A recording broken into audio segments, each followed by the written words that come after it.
Welcome to my recounting of one of the most chilling experiences I've ever endured. If you've ever wondered what it's like to feel utterly alone yet constantly watched, this story might resonate with you. Before diving in, make sure to subscribe, like, and share to uncover more stories of the unexplained. Because sometimes, truth really is stranger than fiction.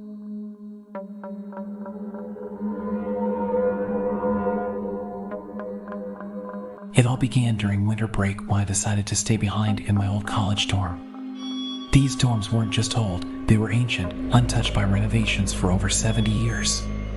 Their eerie atmosphere, creaky floors, and outdated fixtures seemed straight out of a horror movie. My two roommates had gone home for the holidays, leaving just me and my loyal dog to enjoy the silence of the break. Or so I thought. The building was designed strangely, with each bedroom featuring cabinets high up near the ceiling, a large mirror, and an aging dresser. Every door automatically locked behind you, a feature meant to ensure security, but one that would soon prove unsettling. We each had individual key cards, meaning no one could enter unless they had their specific access, or so we believed. A few days into the break, I had settled into a peaceful routine. On this particular evening, I was taking a shower with the bathroom door slightly ajar to let out the steam. As the hot water cascaded over me, a sudden and unmistakable sound jolted me from my serenity. A loud slam echoed through the dorm. I froze, my heart pounding against my chest. Peeking out from the shower curtain, I called out, "Hello? Is someone there?"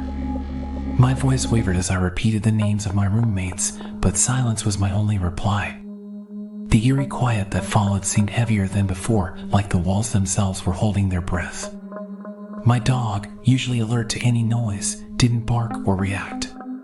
Still, I shrugged it off, convincing myself that it must have been the wind or an old door settling. But deep down, something felt off. 2 nights later, the dorm grew even more unsettling.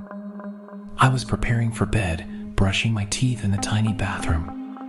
My dog was curled up near the dresser when a deafening slam erupted from one of my roommate's locked bedrooms.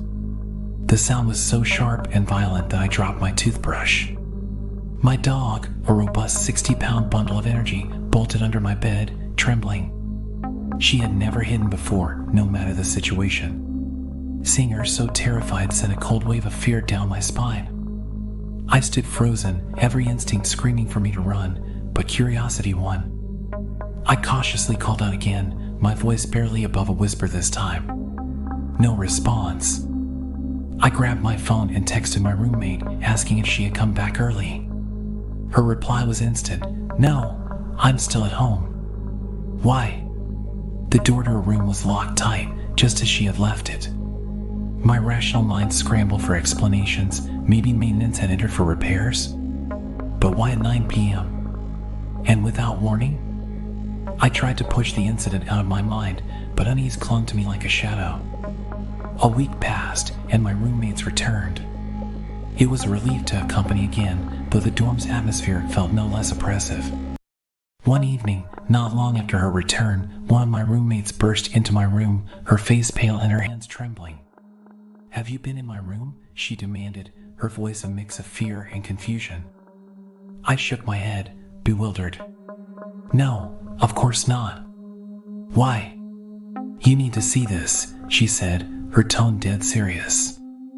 I followed her into her room, and what I saw chilled me to the bone. Her fairy lights, which she always left on, had been severed in 2 places. The wires hung limply, their jagged edges suggesting they had been cut. Even more unsettling were the 2 cabinet doors that had fallen off during the break. Instead of lying directly beneath the cabinet, they had been neatly stacked to the right of it, one on top of the other. I stared at the scene, my mind racing. The slams I'd heard suddenly made sense, but the details, the precision of the stacked doors, the cut lights, made my skin crawl. None of it was accidental. Someone, or something, had been in that room.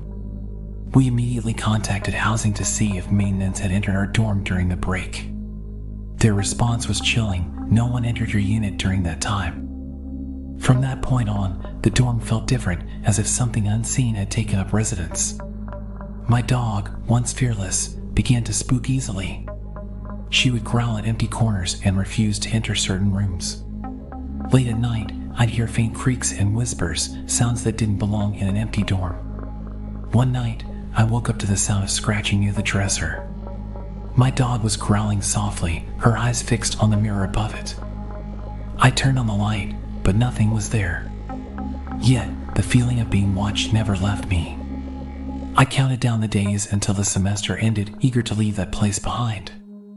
When the time finally came, I felt an overwhelming sense of relief as I walked out of that dorm for the last time. But the memories and the questions lingered. Who or what had been in our dorm that winter? And why did it choose to make itself known while I was alone? Even now, years later, I can't explain what happened during that winter break. Whether it was a prank, an intruder, or something more sinister, the experience remains etched in my mind. And while I'm grateful to have left that dorm behind, part of me wonders if whatever was there is still haunting those old walls. If you enjoyed this story and want to hear more like it, don't forget to subscribe, like, and share.